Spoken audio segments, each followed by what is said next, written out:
नमस्ते दोस्तों, स्वागत है आप सभी का हमारे चैनल में। आज मैं आपको प्रभु श्री राम जी के जन्म की एक पौराणिक कथा सुनाने जा रही हूँ।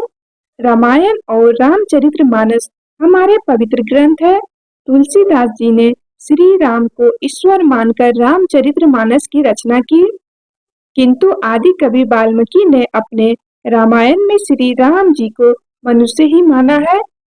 तुलसीदास जी ने रामचरितमानस को राम जी के राज्य अभिषेक के बाद समाप्त कर दिया।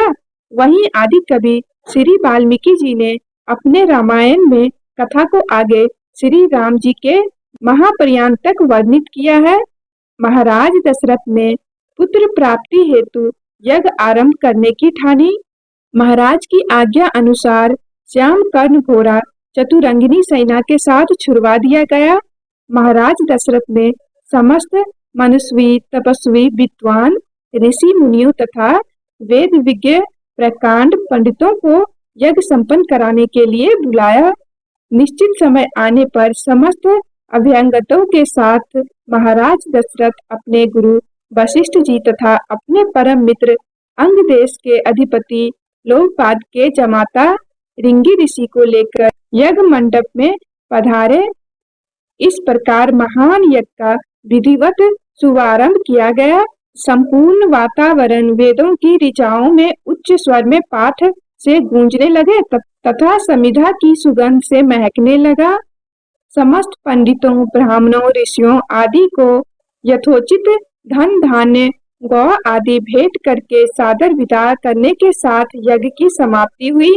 राजा दशरथ ने यज्ञ के प्रसाद खीर को अपने महल में ले जाकर अपनी तीनों रानियों में वितरण कर दिया।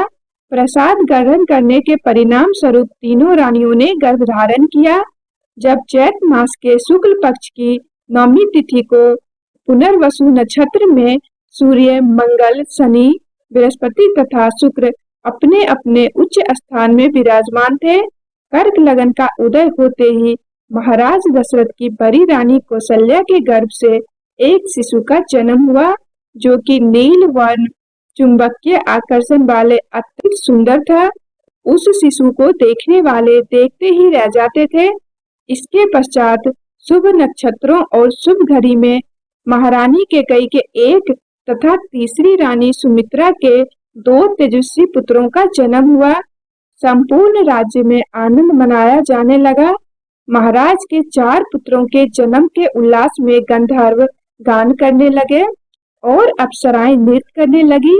देवता अपने विमानों में बैठकर पुष्प वर्षा करने लगे। महाराज ने उन्मुक्त हस्त से राजद्वार पर आए भाट, चारण तथा आशीर्वाद देने वाले ब्राह्मणों और याचकों को दान दक्षिणा दी।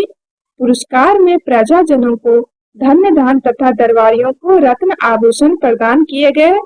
चारों पुत्रों का नामकरण संस्कार महर्षि वशिष्ठ के द्वारा किया गया तथा उनके नाम राम, भरत, लक्ष्मण और शत्रुघ्न रखे गए। आयु बढ़ने के साथ ही साथ राम जी गुणों में भी अपने भाइयों में आगे तथा प्रजा में अत्यंत लोकप्रिय होने लगे। उनमें अत्यंत विलक्षण प्रतिभा थी, जिसके परिणाम स्वरूप अल्प काल में ही वे समस्त विषयों में पारंगत हो गए। उन्हें सभी प्रकार के अस्त्र शस्त्रों को चलाने तथा हाथी, घोड़े एवं सभी प्रकार के वाहनों की सवारी में उन्हें असाधारण निपुणता प्राप्त हो गई। वे निरंतर माता पिता और गुरुजनों की सेवा में लगे रहते। राम जी का अनुसरण शेष 3 भाई भी करते थे। गुरुजनों के प्रति जितनी श्रद्धा भक्ति इन चारों भाइयों में थी, उतना ही उनमें परस्पर प्रेम और सौहार्द भी था। महाराज दशरथ का हृदय अपने चारों पुत्रों को देखकर आनंद से भर उठता था। तो दोस्तों, ये थी राम जी के जन्म की एक पौराणिक कथा।